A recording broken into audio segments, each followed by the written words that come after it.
हाँ, welcome to tele नज़ारा। First thing हम जानना चाहेंगे कि अभी भी प्रोड्यूसर ने कहा है कि शो अफेयर जा रहा है। हम्म। 5 कोलैबोरेटिव शूट है। किस तरह का जब इस तरीके की चीज़ें सामने आती है कैसा रिएक्शन होता है? क्या हाँ, क्या क्या सच में? मतलब शो अफेयर जा रहा है तो मुझे पता ही नहीं था। सॉरी, मजाक था। हाँ, अभी जैसे कि हम शूट कर रहे थे, शूट के बीच में सारे एक्टर, सारे टेक्नीशियन सबको बुलाया गया और ये न्यूज दिया गया कि शो अफेयर जा रहा है। बट ऑब्वियसली हम लोग तो फिर भी लीव के बाद एक न्यू एंट्री हुई थी और हम लोग को ज़्यादा टाइम नहीं हुआ था। जो ऑलरेडी शो में बहुत टाइम से काम कर रहे हैं उनके लिए बहुत ज़्यादा तकलीफ वाली बात है, क्योंकि एक फैमिली बन जाती है और इतने कम समय में जब मेरी फैमिली बन गई तो उन लोगों को भी तो फील हो ही रहा होगा। और ये लाइफ का पार्ट है, जर्नी है, क्योंकि शो कोई ऑन एयर होता है तो ऑफ एयर भी होता है। इसी के साथ साथ कुछ नया भी करेंगे और बट हाँ, पेनफुल है।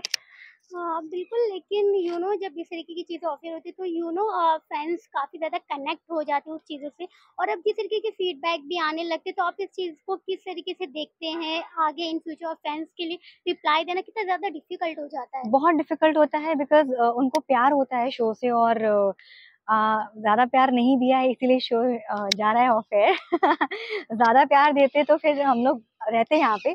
बट फैंस के लिए यही बोलूंगी कि जैसे ये शो ऑफ एयर होगा, आप एक किरदार से जब प्यार करते हैं उस किरदार को आप हमेशा के लिए चाहते हैं, तो वो आई एम श्योर एक नए टीवी सीरियल के साथ, नए अदाकारी के साथ वो आपके सामने आएगा। और जैसे आप यहाँ पे प्यार दिए वैसे आप वहां भी प्यार दोगे, तो थोड़ा पेनफुल उनके लिए भी है, हमारे लिए भी है। बट मुझे पता है कि हम आगे कनेक्ट कर लेंगे अपने नए शो के साथ।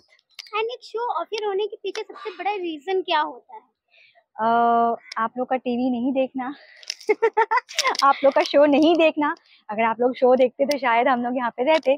बट कोई नहीं, किसी पे ब्लेम गेम नहीं किया जा सकता है। इट इज जस्ट कि ठीक है, जिसको जो पसंद है वो देखता है। और कहते हैं जीआरपी कम आती है, टीआरपी कम आती है, तो फिर वहाँ पे शो थोड़ा डामाडोल हो जाता है और फिर नए शो को मौका मिलता है कि हमारी जगह पे वो आए और अपना हुनर दिखाएं।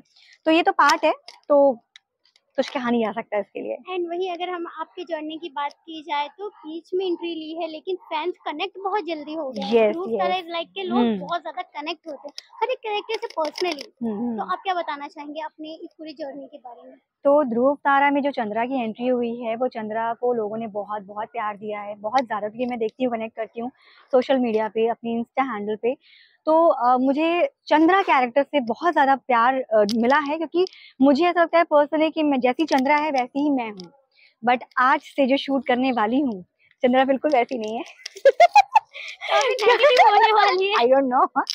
तो अभी तक का जर्नी जो था, वो चंद्रा बिल्कुल वैसी है जैसे रश्मि है, जैसे रश्मि गुप्ता है। तो लेकिन जो मैं डिलीवर कर रही हूँ वो पब्लिक को बहुत पसंद आ रहा है और मैं चाहती हूँ ऐसे ही ये प्यार हम व्यूअर्स के बीच में और एक एक्टर के बीच में बना बना रहना चाहिए।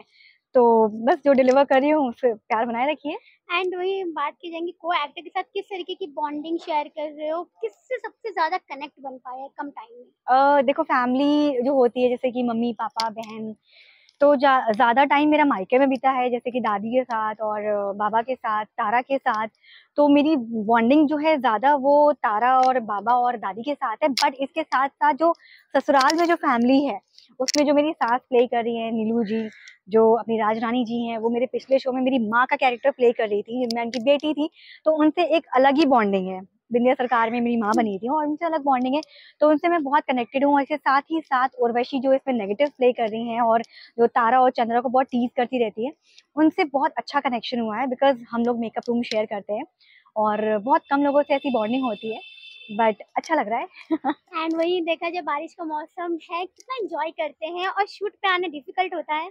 बहुत डिफिकल्ट होता है, बिकॉज पानी भर जाता है और बॉम्बे का बारिश तो आप सबको पता है।